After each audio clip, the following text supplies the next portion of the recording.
இதுக்கு தேவையான பொருட்கள் 2 வெங்காயம், 1 பழம் தக்காளி, இஞ்சி பூண்டு பேஸ்ட்டு, கலந்த மிளகாய்த்தூள், மஞ்சள் தூள், கரம் மசாலா, பட்டை லவங்கம், ஏலக்காய், நல்லெண்ணெய்.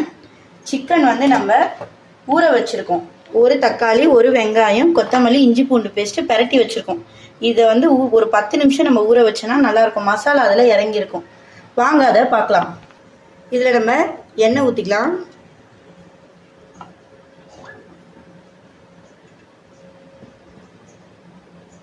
எண்ணெய் நல்லா காய்ஞ்ச உடனே பட்டை லவங்கம் ஏலக்காய் போட்டுருமா. போட்டுட்டு வெங்காயம் கட் பண்ணி வச்சுருந்த இந்த வெங்காயத்தை நம்ம சேர்த்துக்கலாம்.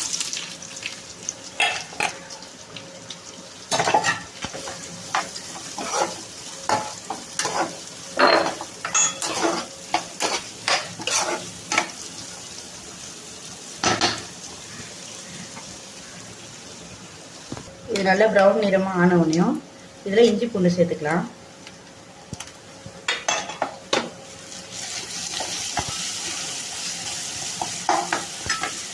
இதில் நம்ம தக்காளி சேர்த்துக்கலாம்.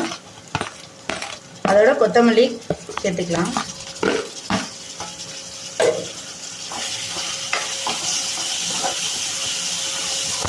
உப்பு சேர்த்துக்கலாம். அதோட நம்ம அரைச்சி வச்ச கலந்த மிளகாய்த்தூள் இருக்கு பார்த்தீங்களா, அது ஒரு கரண்டி சேர்த்துக்கலாம். மஞ்சத்தூள்,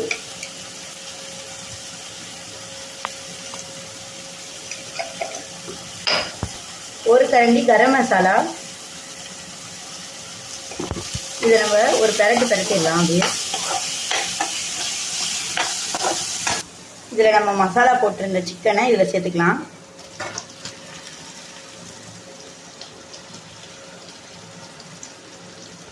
நம்ம மசாலா ஊற வச்சோம் பார்த்தீங்களா, அதுலேயே கொஞ்சம் தண்ணியை சேர்த்துட்டு அதை அப்படியே நம்ம ஊற்றிடலாம். இதை நம்ம ஒரு கிண்டிடலாம்.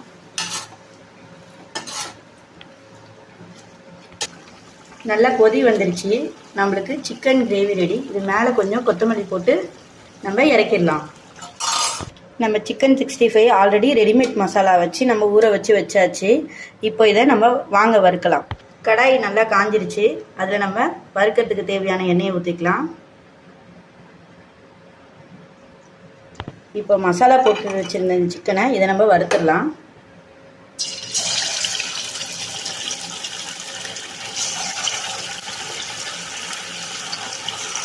பசங்களுக்கு இந்த லெக் பீஸ்லாம் ரொம்ப பிடிக்கும். அதனால் அதை ஃபஸ்ட்டு நம்ம வறுத்துடலாம்.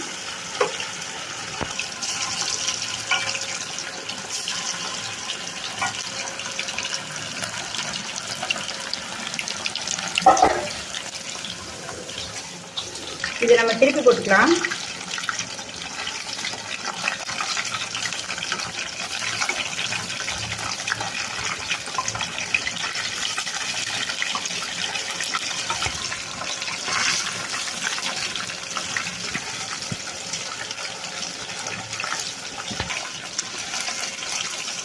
இப்போ இந்த சிக்கன் கிரேவி எடுத்துடலாம்.